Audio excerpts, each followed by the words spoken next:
اس کی جو آخری آیت ہے، پہلے ہم ایک خلاصہ بھی کریں گے لیکن آخری آیت کو پڑھتے ہیں تاکہ سارا سلام ہی حتی مطلع فجر، سلام ان سلامتی ہے یہ رات، حتی یہاں تک کہ طلوع فجر ہو جاتا ہے۔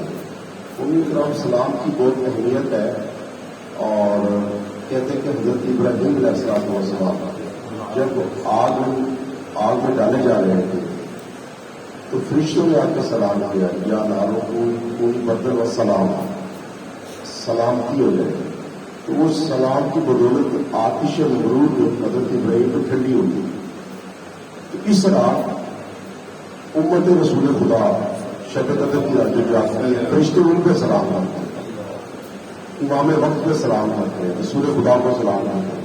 تو وہ فرماتے ہیں کہ جب آتش مغرور ابراہیم میں ٹھنڈی ہو سکتی ہے تو آتش جہنم امت محمد کو بھی ٹھنڈی ہو سکتی ہے۔ اللہ صلی اللہ علیہ وسلم۔ تو یہ رات جو ہے نا وہ سلامتی ہے، کہاں تک سلامتی بھائیوں؟ طلوع فجر تک سلامتی ہے۔ اور ایک اور چیز جو میں آپ کی خدمت میں عرض کرنا چاہتا ہوں وہ یہ ہے کہ یہ جو اللہ تعالیٰ فرما رہا نا کہ سلام ہی حتی مطلع فجر، طلوع فجر تک کی رات وہ لوگ سلامتی ہے۔ اب رات ہے اندھیرے، رات تو اندھیرے ہی تھے نا، اندھیرے تھے، تو فرمایا کہ یہیں سے ہوگی طلوع فجر،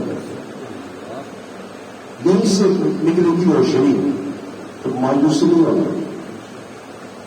یہ جو شب قدر میں بتاتی ہے کہ اندھیروں سے مایوس نہیں ہونا، انہی اندھیروں میں ایک دن ایسا آئے گا جب آپ کو طلوع فجر ہو جائے گی۔ تو اس کو شاید اس طرح سے عرض کیا، یہ استاد محترم سے کے ساتھ کے سامنے شیر پڑھا جو بڑا انہوں نے سلام پسند کیا، وہ آپ کو بتانا چاہتا ہوں۔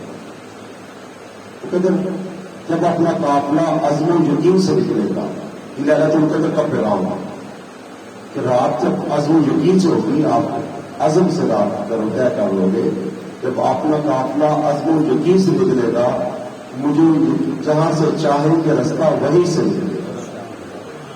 جب اپنا قافلہ عزم و یقین سے نکلے گا، جہاں سے چاہیں گے رستہ وہیں سے نکلے گا۔ امام اصل کے لیے ایک شعر اس نے کہا ہے کہ جب اپنا قافلہ عزم و یقین سے نکلے گا، جہاں سے چاہیں گے رستہ وہیں سے نکلے گا، اور وہ آفتاب جو بانٹے گا آسمانوں میں روشنی اپنی، وہ آفتاب جو بانٹے گا آسمانوں میں روشنی اپنی، مجھے یقین ہے کہ وہ اسی سرزمین سے نکلے گا، وہ اسی ہماری سرزمین سے نکلے گا۔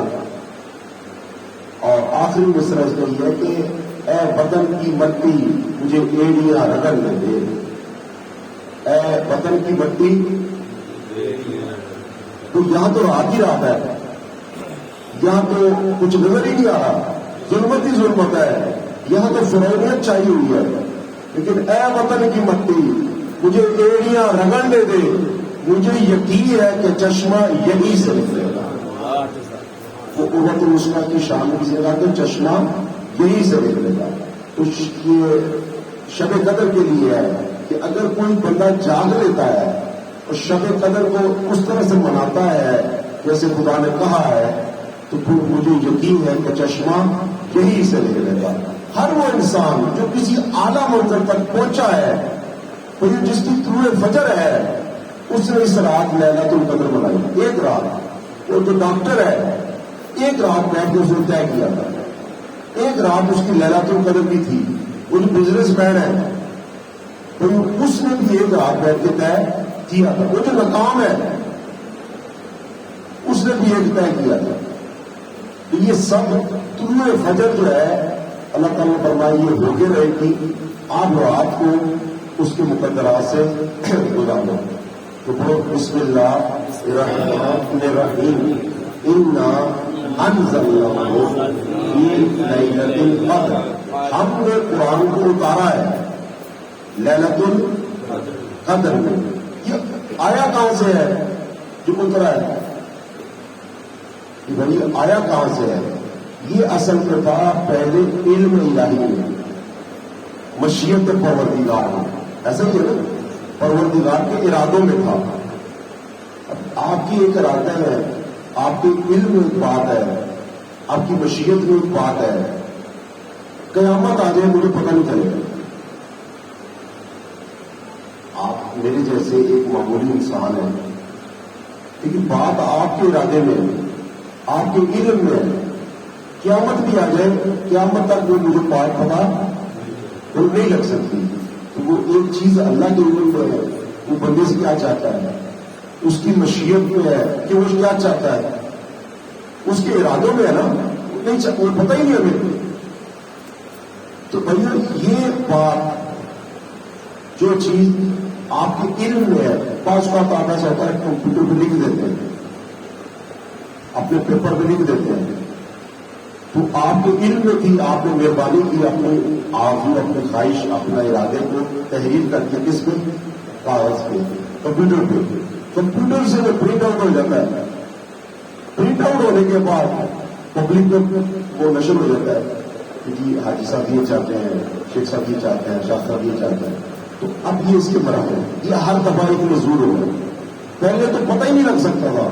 ایک دفعہ آپ نے لکھ دیا اس کو اپنے لیپ ٹاپ کے اوپر، لیپ ٹاپ سے یہ چلا گیا، پرنٹ آؤٹ ہو گیا. یہ بھی ایک نزول ہے. تو آپ کے علم سے جو لیپ ٹاپ تک گیا یہ ایک نزول ہے، اور لیپ ٹاپ سے جو پرنٹ آؤٹ ہوا یہ بھی ایک نزول ہے، اور پھر پبلک میں گیا یہ بھی ایک نزول ہے. بس یہی بات ہے. یہ جو قرآن تھا پہلے علم الہی، یہ اصل میں علم ہے، علم الہی، مشیت پروردگار. اب یہ علم الہی انسان کو تا قیامت پتہ نہیں لگ سکتا تھا. اللہ نے اپنے لطف سے اس کو لوح محفوظ پہ لکھ دیا، لیکن ابھی بھی وہ ہمیں نہیں پتہ چل سکتا. لوح محفوظ سے جبرائیل کے ذریعے پیغمبر کے قلب مطہر پہ آ گیا، اور ابھی نہیں پتہ لگ سکتا تھا.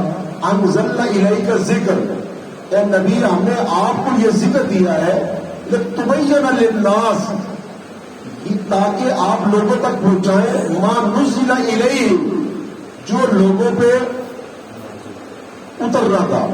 اترنا آپ پہ نہیں تھا،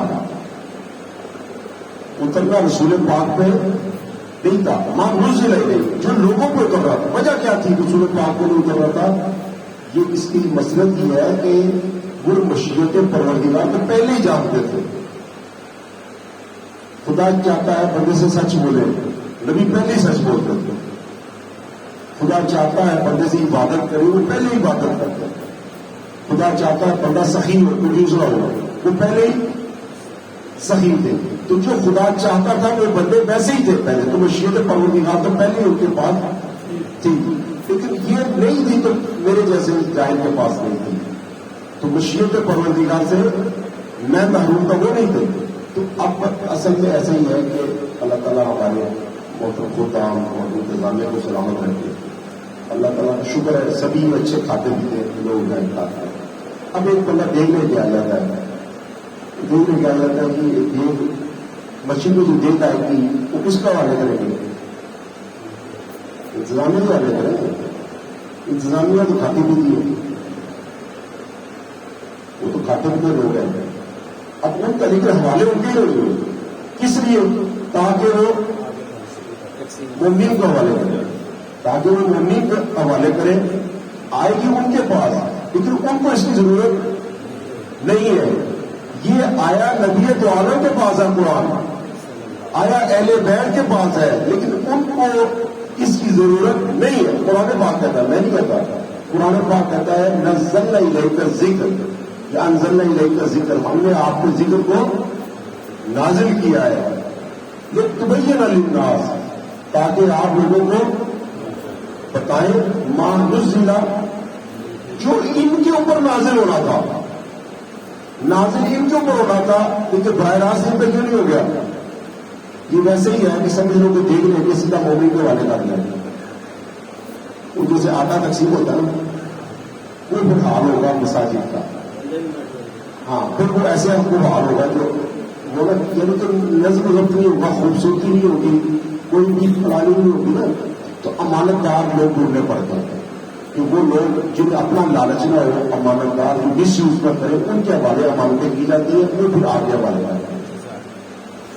اللہ تعالیٰ نے امانت دار بندہ تلاش کیا، وہ بندہ جسے اپنے ذات کا لالچ نہیں ہے، اپنی ذاتی مفادات کے نام، ان کے حوالے قرآن کیا تاکہ وہ لوگوں کو سمجھیں۔ اس کو یعنی قرآن پاک کا جو اصل نزول کا مقصد کیا ہوا، جو دیکھ آئی ہے اس کا اصل مقصد کیا ہوا؟ انتظامیہ نہیں ہوا، مبنی نہیں ہوئی، ایسا ہی ہے نا۔ اسی طرح سے قرآن پاک کے اصل نزول کا مقصد کیا ہوا؟ عوام الناس۔ اگر یہاں تک نزول نہ ہو، درمیان میں مطلب لوہے محفوظ تک ہی رہے، کوئی فائدہ نہیں۔ تیل پکائی ہے مائی تک ہی رہے تو کوئی فائدہ نہیں ہوگا، وہاں سے اس کو جانی پڑے گی۔ اسی طرح سے اگر لوہے محفوظ سے جبرائیل کے پاس رہے یا رسول پاک کے پاس رہے، جب تک یہ یہاں پر نہیں اترتی نا، اس کا کوئی فائدہ نہیں ہے۔ یعنی جب تک یہ ہمارے دل پہ نہیں اترتی، اس کو علامہ اقبال نے فرمایا کہ جب تک نہ ہو تیرے دل کو نزول کتاب، جب تک نہ ہو تیرے دل پہ یہ کتاب، جب تک تیرے دل پہ نہیں اترتی، تو عید مناتا رہے جی رسول پاک کے دل پہ اتر گئی، ادھر دل پہ اتر، گالی پڑ گئی۔ جب تک آپ کو قرآن سمجھ نہیں آتا نا، ہمیں سمجھ نہیں آتا، جب تک نہ ہو تیرے دل پہ نزول کتاب، تو پھر گرا کشا ہے راضی نہ کشاف۔ گرا کشا کہتا ہے مشکل کشا، پرابلم سالو نہیں ہوگی۔ دو بڑے علماء کرام کو نام لیے، دونوں تاریخ اسلام کے بڑے محقق علماء کا، ایک ہے فخر الدین رازی اور ایک ہے تفسیر صاحب کشاف۔ تو فرمائے دونوں کے ساتھ وہ بیٹھ جاتا ہے، ایک طرف فخر الدین رازی بیٹھے ہوئے، ایک طرف تفسیر صاحب کشاف والا بیٹھا ہے، بیچ میں تو بیٹھتا ہے، تو کنفیوز کو ملے کنفیوز رہے گا، کنفیوز کا کنفیوز ہی رہے گا، ادھر آئے تو خام نہیں ہے، ادھر آئے تو کنفیوز ہی رہے گا، کیونکہ تیرے پلے ہی کچھ نہیں پڑے گا۔ کیوں؟ جب تک نہ ہو تیرے دل پہ نزول کتاب۔ اگر تجھے خود امامت سمجھ نہیں آئے گی، چاہے تو زمانہ امام جسے کہتے ہیں آیت اللہ خامنئی کے زمانے میں ہو، یا آیت اللہ سستانی کے، یا امام خمینی کے زمانے میں ہو، یا آیت اللہ خوئی کے، لیکن تو کنفیوز رہے، جب تک تجھے سمجھ نہیں آئے گا۔ تو بھائیو جب تک قرآن ہمیں سمجھ نہیں آئے گا، چاہے آپ خود کے اندر زندگی گزارو، تو کنفیوز رہیں گے۔ اِنَّا أَنزَلْنَاهُ إِلَيْكَ إِنَّا أَنزَلْنَاهُ فِي لَيْلَةِ الْقَدْرِ، ہم نے اس کو لیل میں نازل کیا ہے۔ اب پھر رات میں کیوں اتارا گیا؟ بات یہ ہے کہ رات میں کیوں اتارا گیا؟ پہلی بات یہ ہے، رات کا حقیقت میں وہ رات کے دو معنی ہیں، ایک تو لفظی معنی اور ایک اس کے باطنی معنی۔ ایک لفظی معنی تو یہی ہے یہ جو رات نظر آئی ہے، لیکن اس سے علاوہ بھی نظر آتا ہے، کیونکہ قرآن ایک باطن کی ہے۔ تو باطن سے مراد یہ ہے کہ جیسے آپ دیکھیں اللہ تعالیٰ نے آپ کو کلو دیے، مینگو ہے، تربوز ہے، اس کو ایک چھلکا رکھا ہے۔ یہ چھلکا جو ہے نا وہ کس لیے رکھا ہے؟ اس کی وجہ یہ ہے کہ اس کا جو کھانے کی چیز ہے وہ ہر ایک کے سامنے عیان نہ ہو، تو پردے میں رکھا۔ یہ جو پردہ رکھا ہوا ہے نا اللہ نے، یہ رات ہے، یہ بھی ایک رات ہے۔ تو اللہ تعالیٰ نے پردہ اگر نہ ہوتا تو پھر کیا ہو جاتا؟ پھر بڑی پرابلم ہو جاتی ہے۔ اسی طرح سے اگر یہ پردہ نہ ہوتا، رات نہ ہوتی، رات سے بنا یہ بڑا اندھیرا بھی ہے اور وہ اندھیرا بھی ہے جو الفاظ کا پردہ، مطالب کا پردہ، تفسیر کا پردہ، یہ سارے پردے نہ رکھے ہوتے تو اگر کنوں کا جو ہے وہ جوس ویسے ہی رہا ہوگا تو پھر ہر ایرا گہرا، پھر مکھیاں، پھر اس کی کوئی عزت نہیں ہو رہی تھی، بلکہ وہ ہے۔ تو جس طرح سے پروردگار عالم نے چاہا قیمتی چیزوں کو پردے میں رکھے، اسی طرح سے اس کو جہاں پردے میں، اگر پردے میں نہ ہوتا تو پھر کیا ہوتا؟ تو پھر ہم برداشت نہیں کر سکتے۔ اس کو استاد محترم کا صحیح جواب نبی صاحب جو ہے وہ ایک مثال ہے۔ کتاب جو ہے نا وہ ہے قرآن پاک کو ان کی کتاب ہے شناخت قرآن، اور ایک ہے آداب فہم قرآن ہے وہ بیان کرواتے ہیں.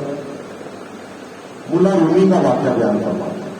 ملا رومی استاد ہے اقبال کے، وہ بھی 1000 سال پہلے علامہ اقبال کرے ہیں کہ ایک مرتبہ ایک شخص جس نے گھر میں جانور رکھے ہوئے تھے، پیسے گائیں رکھی ہوئی تھی، تو رات کے میلے میں سو رہا تھا. ادھر سے ایک شیر آ گیا، یہ شیر کا بچہ آ گیا. اب اس نے محسوس کیا کہ کوئی آ گیا ہے، رات کے اندھیرے میں کوئی آ گیا. اٹھا، اب کوئی نیند میں بیچارہ مگن تھا، اوپر سے رات تھی، اس نے جلدی سے اس کو رسی باندھی اور باندھ کے وہ واپس سو گئے.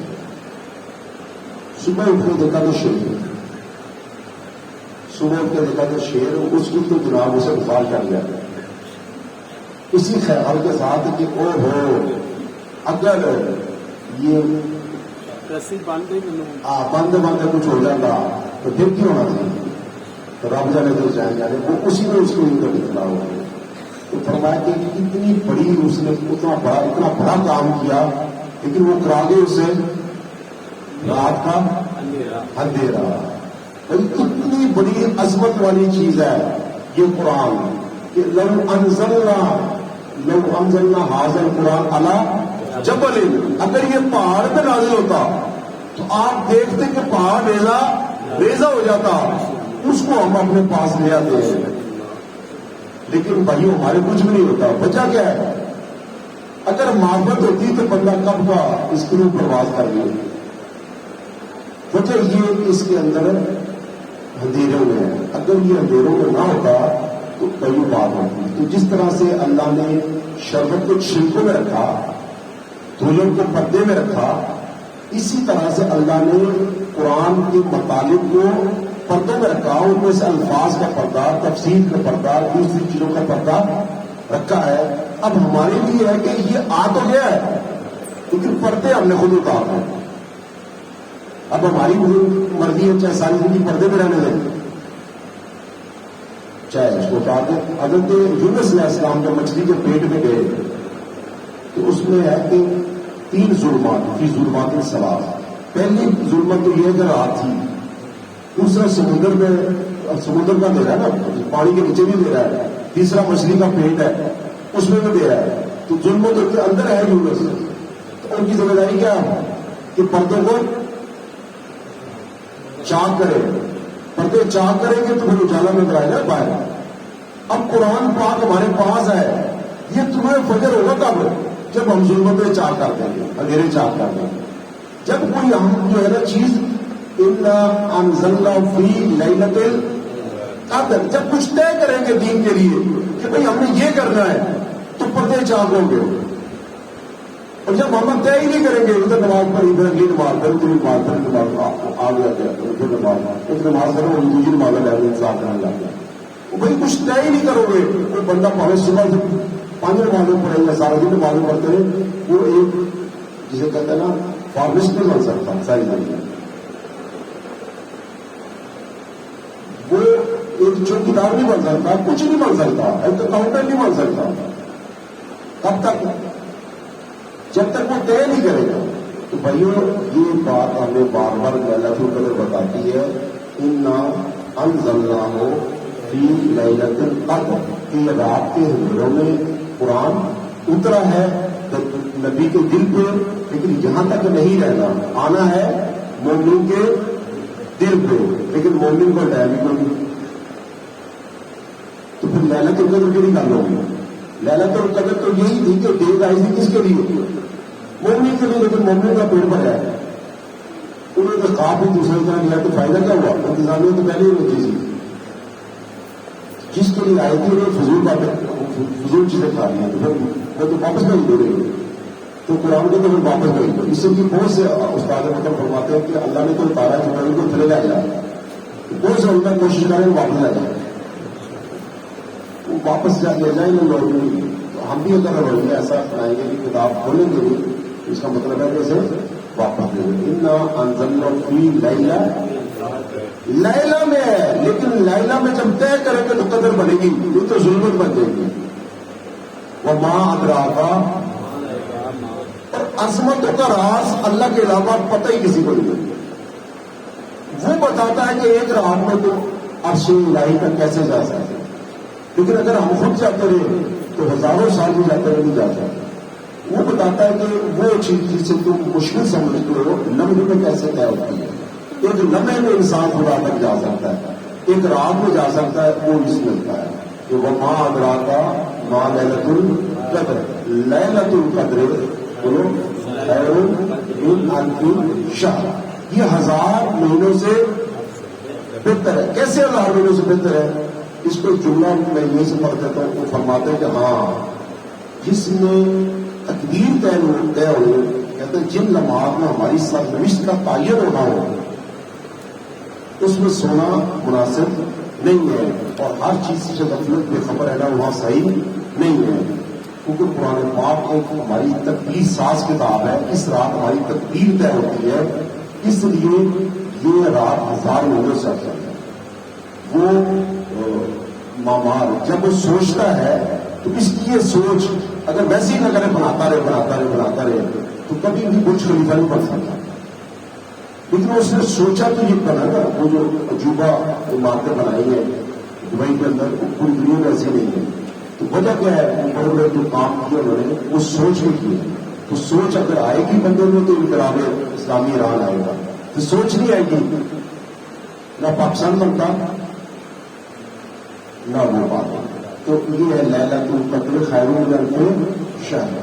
اگر یہ بات آگے کیا ہے تنزل ملائکہ, تو یہ بات ہے. ادھر آپ نے طے کیا, ادھر وہ ملائکہ تو ہے ہی خدا تھے آپ کے,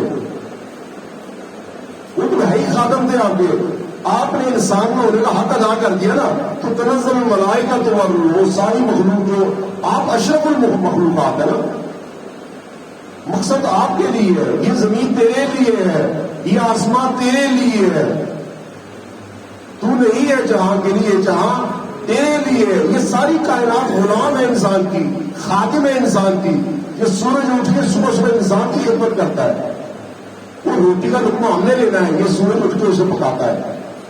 چاند اس کے اندر مٹھاس پیدا کرتا ہے, کسان اسے کاٹتا ہے, مشینیں اس کو پیستی ہے. وہ سب کچھ ہوتے ہوتے روٹی مارکی بن کے آتی ہے. تو خدمت کس نے کی؟ ہواؤں نے کی ہے, بارشوں نے کی ہے, نہ جانے کس نے پوری کائنات نے خدمت کی ہے. تو روٹی بن کے ہمارے سامنے آئی ہے. تو خدمت تو یہ ہوئے نا. تو جبرائیل بھی ہو اور فرشتے بھی ہو, یہ ہم سے افضل نہیں ہے. حضرت انسان سے 2 ٹانکوں والوں سے نہیں انسان, کیونکہ ان کی جائے فی الارض خلیفہ. خلیفہ تو انسان ہے. فرشتوں نے کہا پروردگار ہمیں بنا دے, پڑنا تمہیں پتہ ہی تک نہیں کرنا. لیکن جو لیلۃ القدر گزار لیتا ہے وہ اصل انسانیت کی شکل میں آ جاتا ہے. تنزل الملائکہ تو والروح فیہا بإذن ربہم من کل امر. آگے کیا سلام. ظاہری بات ہے مجھے ہو گیا نا. پھر ظلمت ختم ہو گئی. جب آپ نے تقدیر طے کر لی ہے تو پھر طلوع فجر کو مجھے یقین ہے کہ چشمہ یہیں سے ہے. اے بدن کی مٹی مجھے ایڑیاں رگڑنے دے, کہ مجھے یقین ہے کہ چشمہ یہیں سے نکلے گا. جب اپنا قافلہ عزم و یقین سے نکلے گا تو جہاں سے چاہیں گے رستہ وہیں سے نکلے گا. وہ آفتاب جو بانٹے گا آسمانوں میں روشنی اپنی, مجھے یقین ہے وہ اسی سر زمین سے نکلے گا. وہ وطن کی مٹی مجھے ایڑیاں رگڑنے دے. ایک دفعہ لیلۃ القدر ہمیں منانے دو. اے وطن کی مٹی مجھے ایڑیاں رگڑنے دے, مجھے یقین ہے کہ چشمہ یہیں سے نکلے گا. اور یہ یقین ہے دین کو کہ جو چشمہ نکلے گا نا وہ لیلۃ القدر سے نکلے گا. تو وہ اسی رات سے نکلے گا. مومن ہمارے لیے قابل عزت قابل احترام کی رات ہے. اور ایک لیلۃ القدر وہ ہے جو اللہ نے جس نے اتارا ہے قرآن, اور ایک وہ لیلۃ القدر ہے جس میں ہم نے اتارا ہے. وہ 27 کی رات بھی ہو سکتی ہے, وہ کوئی بھی ہو سکتی ہے. تو آئیے پھر موقع انشاءاللہ اس رات کو پھر جا کے اور اللہ تعالیٰ آپ کی اطاعت